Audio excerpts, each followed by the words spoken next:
É responsabilidade tua. Então, bora lá. Jesus Cristo, o centro. Na página 185. Eu acho que eu já tratei isso aqui na lição 1. Isso aqui já foi tratado na lição 1. Jesus Cristo como o centro. Então, deixa eu ver se tem mais algum slide aqui para a gente comentar.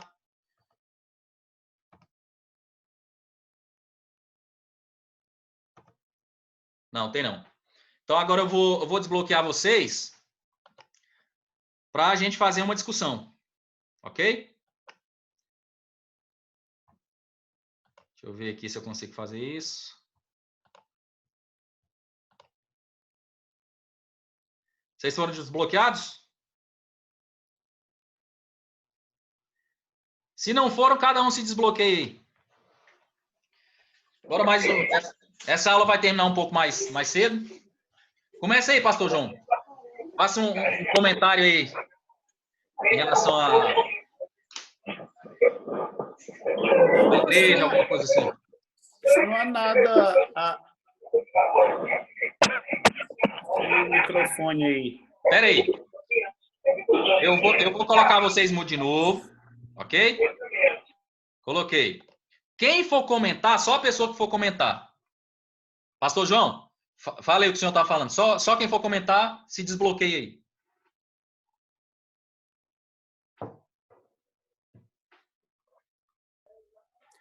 Assim, como eu dizia, Ruth, não há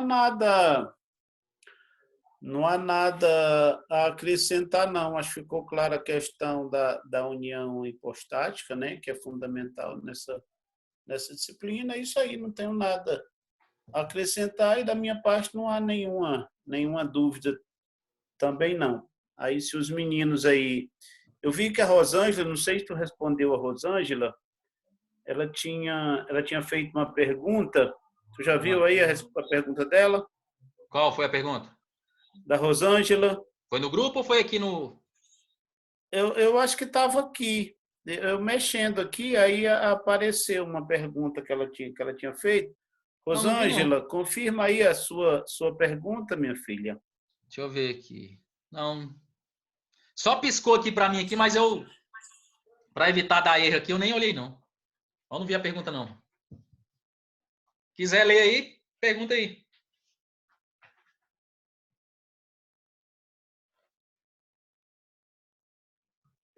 Não, para mim ela apareceu aqui, mas sumiu, né? Como eu não sou anfitrião, deixa ela perguntar aí. Professor, Ah. a pergunta que ela fez é assim: se Caim é lavrador de terra, então ele tinha que oferecer o fruto, não tinha outra coisa para oferecer. Na minha opinião, deu o resto. Foi o que ela colocou. Ah. Então tá, agora coloca no mudo aí que tá dando microfone aqui. Como eu falei, a gente tem que olhar para aquilo ali, não exatamente com a intenção de Caim, ok? Mas o que Deus queria mostrar.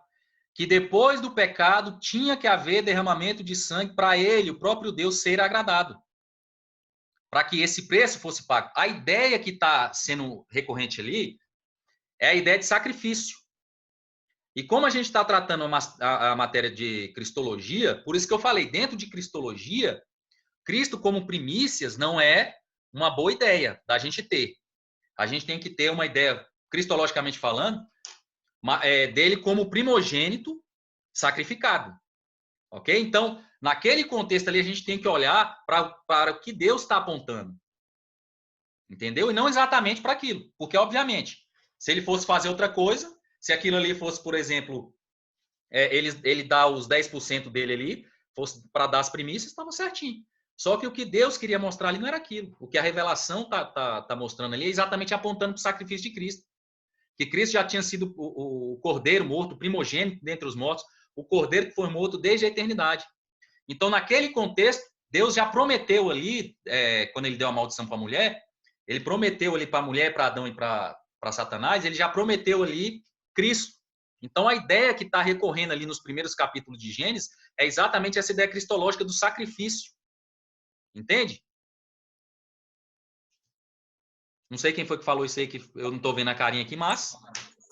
Quiser Ô, perguntar mais aí? Ruth, em cima disso, 2 pontos a ser esclarecidos. Ah, Eu entendi perfeitamente a tua linha e concordo com ela. É claro que, né, isso não fecha o assunto totalmente, é impossível de fechar a questão de Caim e Abel, né? É claro que o teu comentário não tem como encerrar o assunto, porém a tua linha é perfeita dentro da matéria tratada. Como surgiu a dúvida, aí existe o versículo que, inclusive, você leu, de Gênesis 4, que diz o seguinte, tá? Se fizeres bem, eu acho que é esse, eu não estou com Bíblia aqui, mas tu pode conferir, eu acho que é o 7. Lê ele aí para mim. se bem fizeres, não é certo que será aceito? Sim, exatamente isso. Isso não indica que Caim tenha feito o seu sacrifício mal também. Eu estou só, repito, não estou nem questionando o teu comentário, porque eu acho que não tem o que tocar lá, né? Estamos só acrescentando aqui, tá, em relação à própria atitude do Caim, que inclusive o Lucas também puxou. Esse versículo não diria que o sacrifício de Caim foi mal feito, não? De alguma forma, mal feito é uma expressão mais grosseira de assim dizer. Uhum. Não, mas isso pode dar uma ideia desde que a gente analise só a passagem crua, né? Mas se a gente pegar uma compreensão como um todo, mais sistemática, eu não consigo ver que isso está ligado a essa questão, não. Porque se bem fizer... Peraí, terminar aqui rapidinho. Se bem fizeres, por exemplo, se a minha intenção... Deixa eu procurar um exemplo aqui. Eu posso, de repente, hoje, sei lá, contratar um funcionário aqui. Só que hoje eu quero que ele... Eu contratei ele para ele vigiar minha casa porque eu vou viajar. Só que ele foi fazer uma janta. Porque ele sabia que eu estava chegando à noite, ele foi fazer uma janta e entraram, pularam o muro e roubaram minha casa. Naquele contexto que eu contratei ele, eu estava contratando ele para fazer a vigilância. Então a janta, por melhor que tenha sido a oferta que ele me deu quando eu cheguei, não era o que eu queria. Então naquele contexto, aquilo era mal. Porque ele deixou de perceber o que eu estava querendo. Não sei, é óbvio que esse meu comentário, que esse meu exemplo aqui diante da revelação é fraco.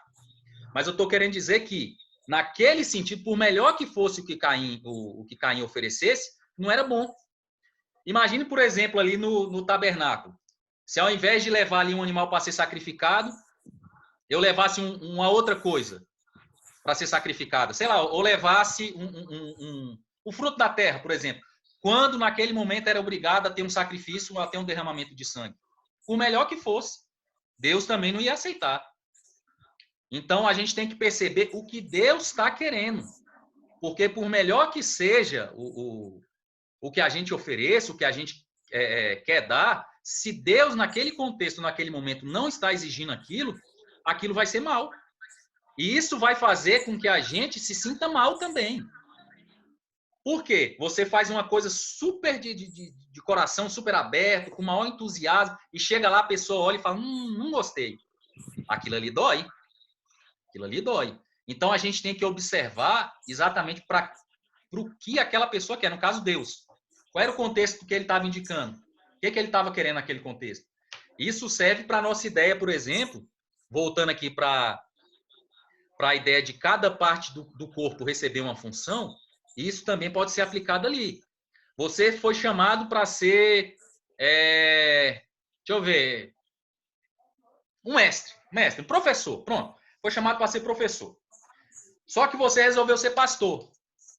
Né? E como pastor, você vai ter outras obrigações e você não conseguiu ser aquele professor, aquele mestre. Né? Não conseguiu mais ir para os cursos de teologia, agora você vai ter que dor de cabeça com ovelha, vai ter que fazer isso, vai ter que correr atrás daquilo, 24 horas fazendo outras coisas. Ok. Por melhor que seja a minha intenção, por maior agrado que eu coloque naquilo ali, mas naquele contexto Deus mandou fazer outra coisa. Será que quando eu chegar diante de Deus, ele vai aceitar aquilo e vai me dar o galardão? É isso que eu sempre discuto. Para mim, aquele contexto ali, se bem atentares, quer ver? 4:7, né? E se bem fizeres, não é certo que será aceito? Então, esse bem, para mim, aqui, é exatamente que ele não compreendeu o contexto. Não tem nada a ver com essa questão. Porque que nem a irmã Rosângela perguntou aqui. Ah, mas se ele era lavrador da terra, ele ia oferecer isso. Ok. Mas quando Israel tinha que dar 10% também dos frutos que eles plantavam, se você fizesse outra coisa, você tinha que oferecer 10% de quê? Do que tu produziu? Se tu fosse, por exemplo, deixa eu ver aqui, um marceneiro, pronto. Você oferecer 10% de uma mesa, um pé de mesa, como é que funcionaria isso aí? Seria em relação ao que tinha que ser dado ou seria em relação realmente ao que você saberia fazer? O que você acha aí, Rosângela? A Rosângela eu tô vendo aqui, ó. Só tô vendo o pastor com a Rosângela e o Lucas. Eu, professor. Professor. Ouvindo, pode falar.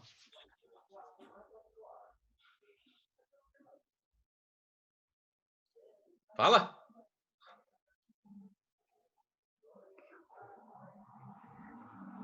Rosângela ficou muda? Mudo.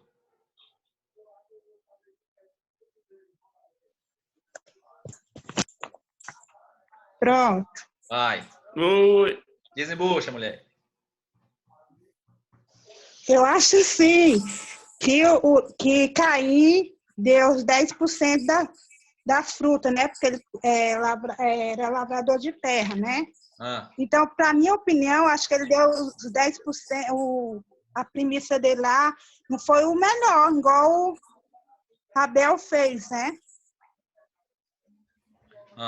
E eu não concordo assim com... Você falou assim que por causa do sangue, porque na Bíblia diz que Israel tinha que tirar 10% da colheita, que ele plantava a primícia, o melhor era para Deus, não é?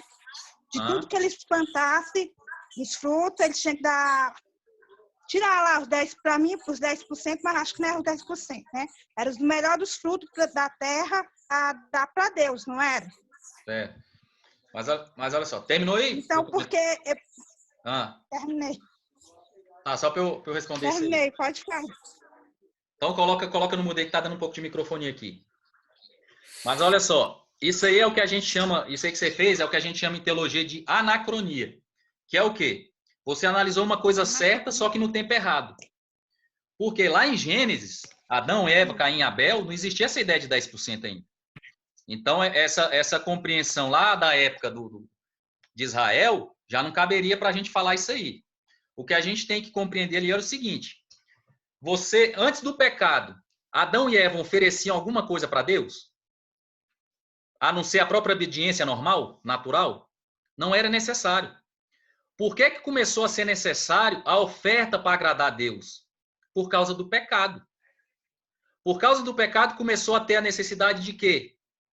Da morte expiatória de Cristo. Então, logo ali, aquela primeira oferta que teve ali, o próprio Deus, de uma certa forma, ele já indicou quando ele matou um animal para vestir Adão e Eva.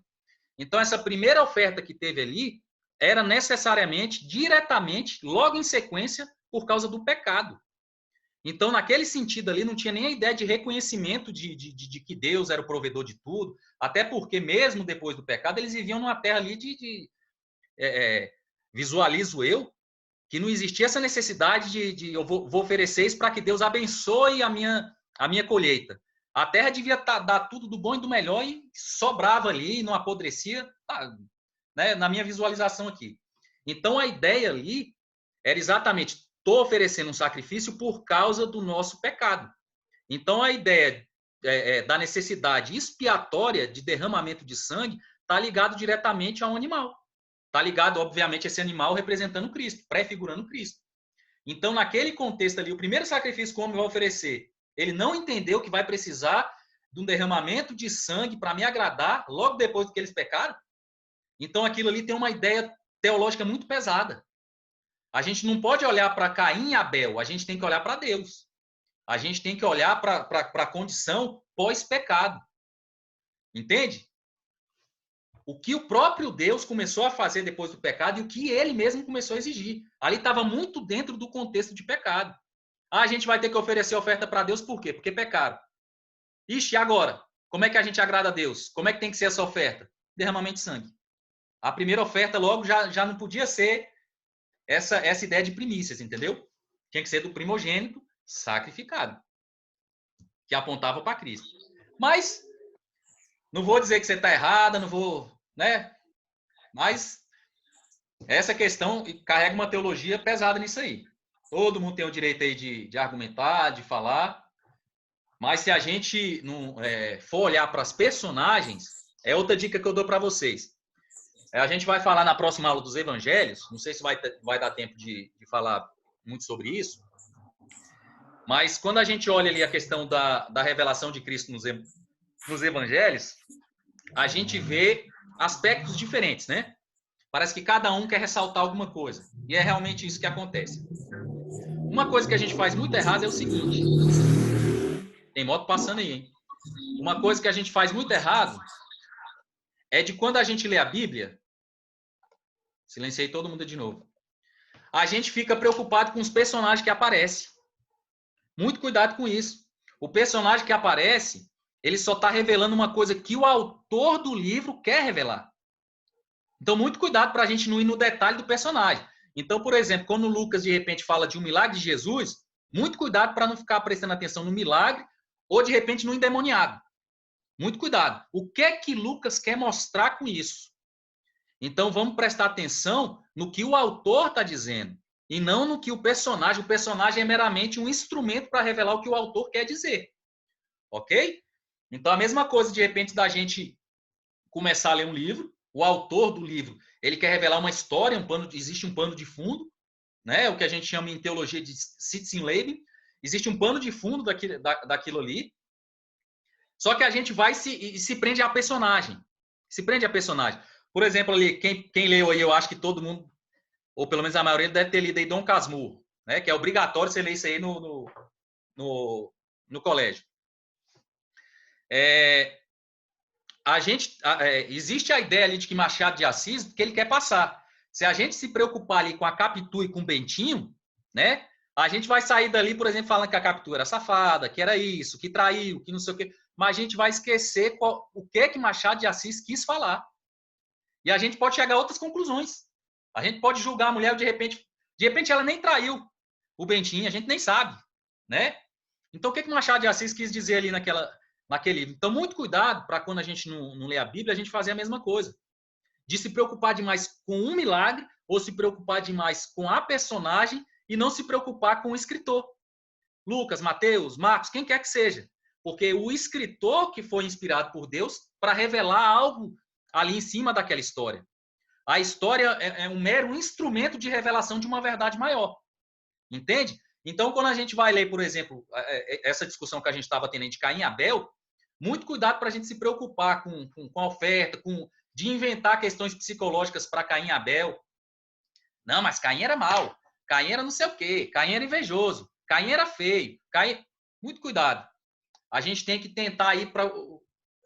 quem escreveu aquilo ali, tem gente que discorda, mas um consenso geral, quem escreveu foi Moisés, né? Tem gente, tem teólogo que diz que quem escreveu aquilo ali foi Adão, né? Pela forma como foi revelado aquilo ali, algumas passagens ali em primeira pessoa, outras em terceira pessoa. Tem muita gente que diz que os primeiros capítulos ali de Gênesis foram escritos por Adão, né? Não vamos discutir isso aqui agora.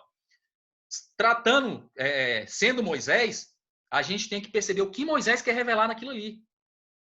E, obviamente, por trás de Moisés existe uma revelação maior que é do próprio Deus, inspirando ele. Então, muito cuidado para... Será que ele ofereceu pepino e Deus não gostava de pepino? Será que ele ofereceu um chuchu mal cortado? Então, a gente tem que ter um olhar mais da revelação e não do detalhe. Entendeu? Um olhar mais teológico, um olhar mais para o escritor. O que o escritor quis revelar? O que o geral desse escritor me revela? Entende? O que Deus quis usar esse escritor para me revelar? Então, a gente tem que ter cuidado para não ler a Bíblia e chegar a outras conclusões que não a que o próprio Deus quis que a gente chegasse e compreendesse. Ok? Então, ó, 10 e 18. Então, por hoje a gente vai encerrar. Alguém quer comentar mais alguma coisa? O Lucas tinha uma questão. O Lucas tinha uma questão, Hudson. Antes que o Lucas fale, eu tinha chamado essa atenção, porque para mim seria uma questão teológica, claro, inclusive pode, tá, ser tratado dentro da questão do culto. Como que o culto deve ser feito? Repito, tá? Até porque o teu argumento teológico e dentro do que diz a cena, do que o autor diz na cena, é, sem sombra de dúvida, como eu disse, irrefutável. Entendeu? Eu me referi específico ao caso de Caim, porque, de certo modo, ele ficou, nem como coadjuvante, ele ficou em cima do teu comentário, né? Que não tem absolutamente nada de errado. O meu argumento seria em cima de culto, que é uma coisa que permeia, né, a história desde Adão à eternidade. Tinha só esse... O meu argumento teria esse cunho. Claro que não dá para tratar aqui também. Lucas, vê qual era o teu argumento, meu filho, para Hudson. Eu acabou que tu ficou... Os comentários, aquele que quer derrubar o professor. Manda, Lucas. É tu e da Chaco tá escondidinho aí. Mas manda, Lucas. A questão aqui que eu quero falar é nos versículos 3 e no versículo 4, porque o autor, igual você falou, ele especifica no meu sentido aqui. E aqui no livro... Capítulo 4? No capítulo 4, no 3 e no... capítulo 4, no versículo 3 e no versículo 4. Então, aí ele especifica, o autor. Ele vai especificar a oferta de Caim e vai especificar a oferta de Abel. Aqui ele vai falar que Caim trouxe do fruto da terra. Aí no livro, na página 167, vai falar que as primícias eram os primeiros frutos de uma colheita, né? Uhum. Se o autor quisesse ser bem específico, ele teria escrito assim, e Caim trouxe as primícias do fruto. Estão sacrificando um cachorro para oferecer aí, hein? O autor ia falar assim, e Caim trouxe das primícias do fruto. E estava especificando que ele trouxe o de melhor. E aqui o autor está falando, e ele trouxe do fruto, ou seja, ele trouxe de qualquer fruto. Aí quando está aqui falando que Abel trouxe dos primogênitos, ou seja, já foi algo específico, não foi algo tipo assim, eu vou escolher aqui, unidunité, salamene, não foi desse jeito. Ele escolheu o melhor, enquanto Caim aqui, pelo que eu posso perceber, ele escolheu, não, vai esse aqui mesmo e tá bom. Isso que eu... Ruth, me permita, como eu fiz o questionamento, me permita argumentar com o Lucas. Pode fazer. Por favor, aí você responde em seguida. Ô, Lucas, eu acho que aí entra naquela questão do comentário que eu fiz, da questão do culto, tá? Que poderia... Só que, na verdade, já se trataria de um outro assunto, porque não tem como, de fato, tem como argumentar contra o argumento do Hudson. Tem se você mudar de assunto. Se você for continuar no mesmo assunto, não tem. Por quê? Porque, como eu disse, o argumento dele não tem como tu questionar. E o assunto e pode, com certeza, né, na verdade, os sacrifícios que substituem, ou melhor, que aponta para o sacrifício de Cristo. O assunto um sacrifício desde lá do Éden, passando por Adão, passando pelo sacrifício levítico, né? Como citaria a nossa irmã Benedita da Silva, sem derramamento de sangue não há remissão. Então, está apontando, sem sombra de dúvida, Lucas, para Cristo. Não resta nenhuma dúvida quanto a isso em relação ao sacrifício de Abel, que o sacrifício de Abel aponta para Cristo, sem dúvida, tá? Então, o meu argumento era só para dar essa pinceladinha na questão do culto, aí mudaríamos, né, de assunto, né, de acordo com o que o Ruth levantou, mas eu acho que aí, Lucas, o teu argumento, ele se torna na mesma linha do meu e mudaria de assunto, entendeu? Ficou claro, Lucas? Entendeu? Eu acho que não tem como refutar o que o Ruth levantou com o teu argumento, entendeu? Porque assim como o meu, mudaria de assunto. Não estou dizendo que você está errado, que eu estou errado, que Rosângela está errado. Não é essa a questão. A questão, de fato, é que não tem como usar isso. Não, eu não concordo com você, você está errado. Não tem como fazer isso, não tem como. No caso do argumento que o Ruiz usou, e usou muito bem, não tem como. Simplesmente não tem como você derrubar com outra ideia, até porque seria simplesmente um outro assunto e não um argumento de derrubar o que ele levantou. Ok? Sim, Ruth, pode responder ao Lucas agora. Eu só queria reforçar a ideia de que o Lucas está na mesma linha que eu e que se trata de um outro assunto. Eu só tinha pincelado por causa do culto, ok? Fechei. Não, quanto a isso, não tem mais nada a acrescentar, não. Acho que o senhor resumiu tudo aí.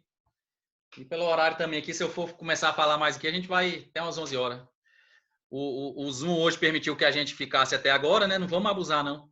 Vamos deixar para ver se quinta-feira também ele... Aliás, muito bem lembrado. Aviso aí para vocês. A próxima aula vai ser quarta-feira e não quinta, ok? A gente teve uma questão interna aqui. Não vai dar para gravar, não vai ser gravado na quinta, vai ser gravado na quarta. E pelo que eu estou sabendo aí dos bastidores, hoje tem um aniversariante na sala aí, certo? Chamado Das Chagas. Tá presente ou já saiu? Das Chagas, se manifesta aí, Das Chagas. Teu aniversário hoje? Oi?